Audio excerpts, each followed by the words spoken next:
Good morning. It is October 6th, and I think for pretty much everyone in the state, the summer suddenly just fell out the rear end of it. Yesterday was beautiful and 80 degrees, and today it's not that.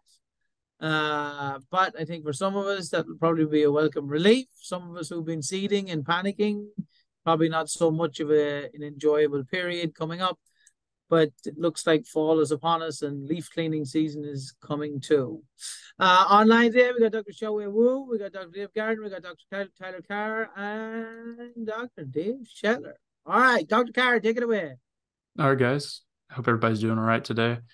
So with this kind of change that we have in temperatures and we're getting later into the year, it's we're kind of near that window, ending that near the end of that window for establishing turf grass from seed. If we have tall fescue or perennial ryegrass that's going out, that may germinate a little bit faster than our Kentucky bluegrasses. You could probably get away with it.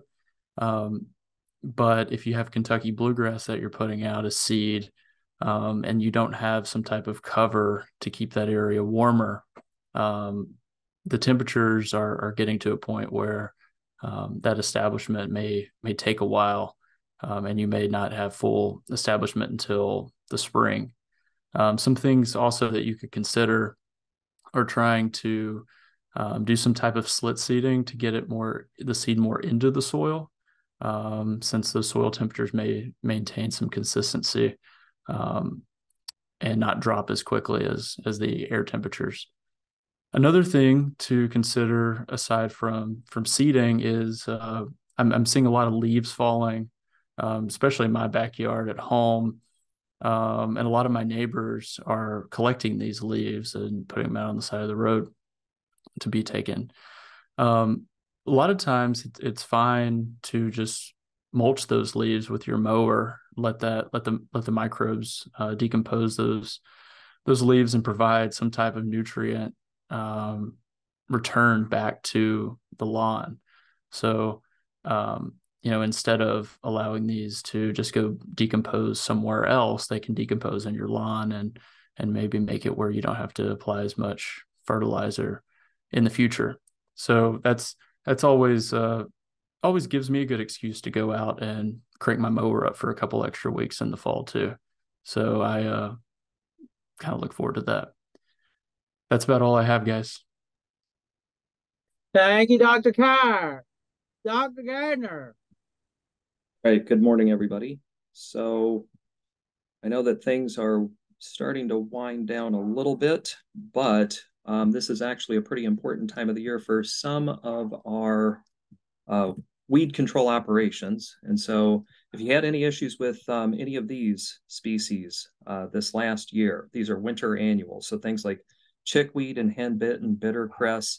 If you had a problem with those and you had difficulty controlling those in the spring, sometimes that happens because after they harden off due to winter stress, they can be a little bit more difficult to control with post-emergence herbicides.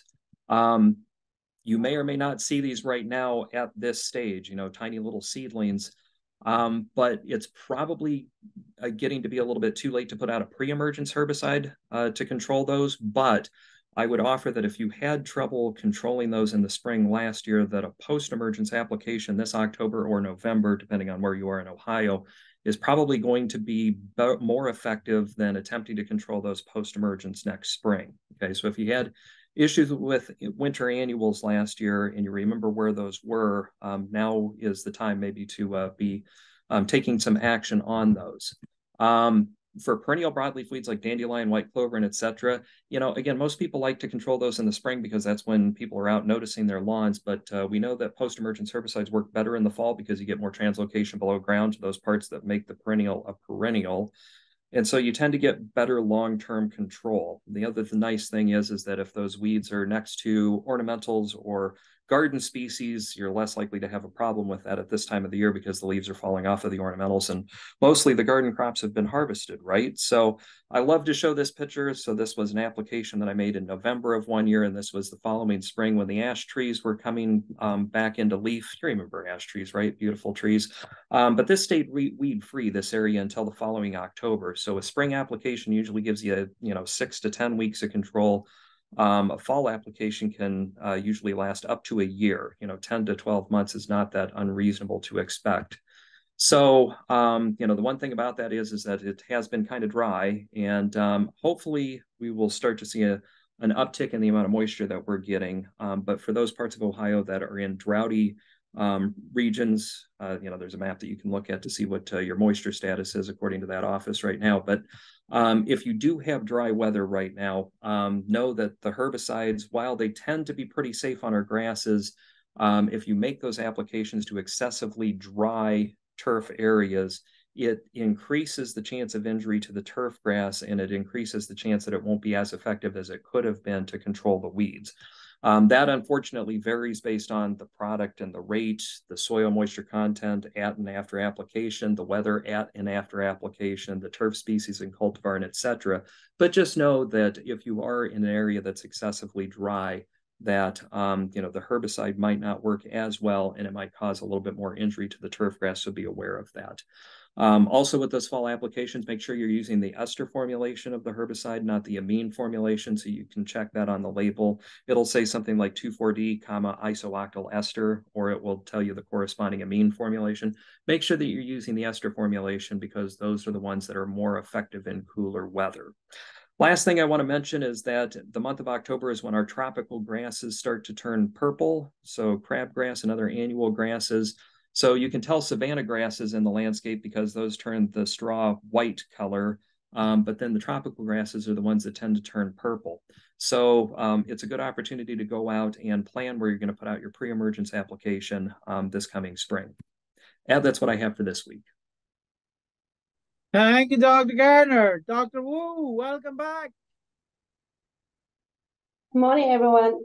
Feel great to come back after taking 6 weeks off, and it's great to see everyone. So when I was on it, actually, there had been someone asking, some homeowners asking if they can skip aeration process to save money. So so that's why I want to bring it up. It's not a new topic, but I just want to refresh your mind. Aeration it's pretty essential and very important unless the homeowners have newly established lawn and that do not have much thatch problem or soil compaction problems. So there are all sorts of benefits that aeration can bring to us that such as reducing soil compaction and promoting exchange and drainage. And this is very important when it has heavy rain and also heavy snow, and also reduce thatch. And overall, that promotes the grass health and development. And also, it can help with our pest management. For example, when you do aeration, that can reduce a significant amount of white grubs. We know that white grubs and also some other soil pests. We know that white grubs, they overwinter as larvae. So in September, when most aeration down, the white grubs approach mostly 2nd to 3rd instars. And in October, now they should have been all in 3rd instar stage. So reducing the white grub densities in the prior to winter and can also reduce the amount of the overwinter populations and for the next generation in the next year. And also the healthy and stout grass can help tolerate more pest damage. And also that can reduce disease occurrence because the excessive moisture component and also the pressure the grass has, the diseases are more going to happen. And so given that, I would strongly encourage aeration. It's not to save money. If you don't do that, to the other point, you may spend more money in the future. So, but when you do that, make sure you watch your cable and the wires buried on the ground. Usually, if you have a contractor, they can help you to deal with that. But if you want to do it by yourself, you can probably contact the city service to get that the lines mapped up. That's what I have today. Thank you. Thank you, Dr. Wu. All right, please no, not least, last but not least, Dr. Shetlar.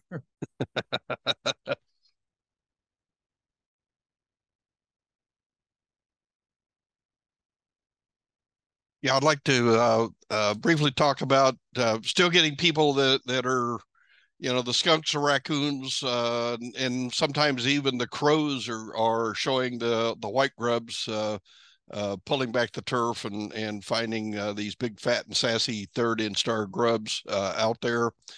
Remember that at this time of the year, Dilox is really the only effective material because it has contact toxicity. That means that as you irrigate or water in the Dilox, the active ingredient, when it just contacts the cuticle of the insect, it can penetrate through the cuticle and kill the insect by contact. Most of the neonicotinoids really have to be ingested. So if you look at the grubs, and the grubs are sort of this bright white with a dark gray or brown cecal sac, that means the tip of the abdomen is a brownish in color. That means they're actively feeding. You could use something like clothianidin or arena at that time. But if they've turned sort of a buttery yellow color, that means they've stopped feeding for the season and are getting ready to overwinter. And so you'd need a contact toxicity insecticide for that. Our turf, at least the turf in my neighborhood, is still largely dormant.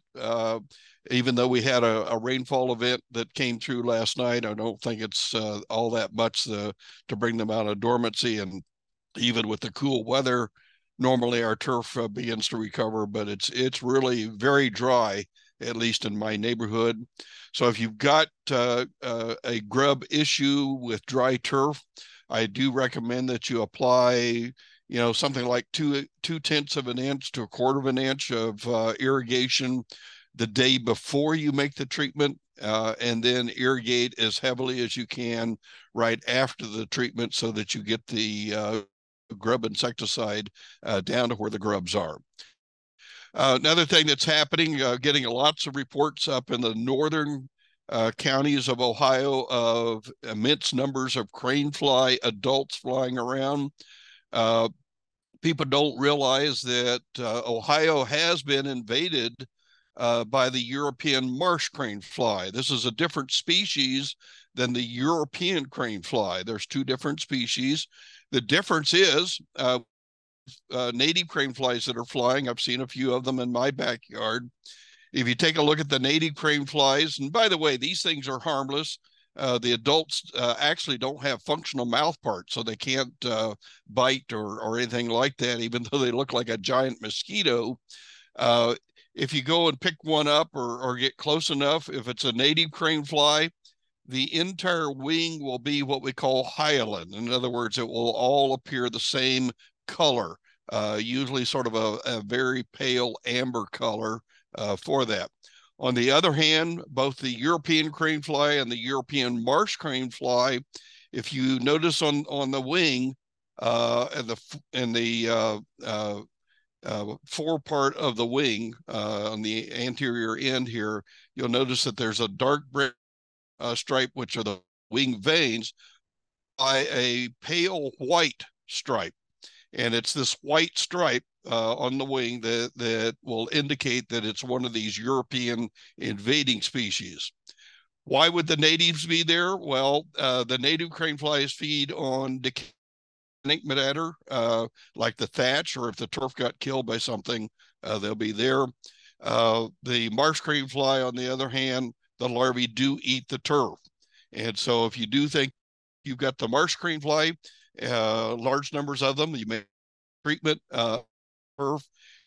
I experienced that the diamides, things like the acelepryn and the tetrino, seem to work fairly well on crane fly larvae, but the best controls that I've seen are combination products. So things like a loft or triple crown, things that contain a neonicotinoid plus a pyrethroid, have been the best controls for crane fly larval control. That's all I've got for this week. Thank you, Dr. Shetlar. A couple of things just up in the northern part of the state. The Northern Ohio superintendents, they have their big anniversary event coming up in November. So if you're wanting to get involved, reach out to them. The HCI Turf Cross Scholarship outing is on Monday. There's still the ability to put teams in if that's something you're interested in doing. The one thing that was really bugging us, it looked like there was napalm was out on the front lawn here in Worcester. The amount of rust that was running around. I would think that rainfall is going to put some element of subsidence to that, along with the cooler temperatures. But on older lawns, you should have been walking around with pretty orange-looking shoes, and your dogs were coming around with red material. That is not the local factory putting out any chemicals. That is just pathogen rust, the rust pathogen. Other than that, OTF is coming up in December. Expect to see the conference preview coming out pretty soon. And we are starting, like I said last week or 2 weeks ago, to get into our bi-weekly meetings. So the next time we will be up is probably the middle of October. And with the way this weather is progressing, we'll probably be all buried under 4 feet of snow. And that might be the last one for the season. With that, I would say thank you to everyone, and we will talk to you all in 2 weeks' time.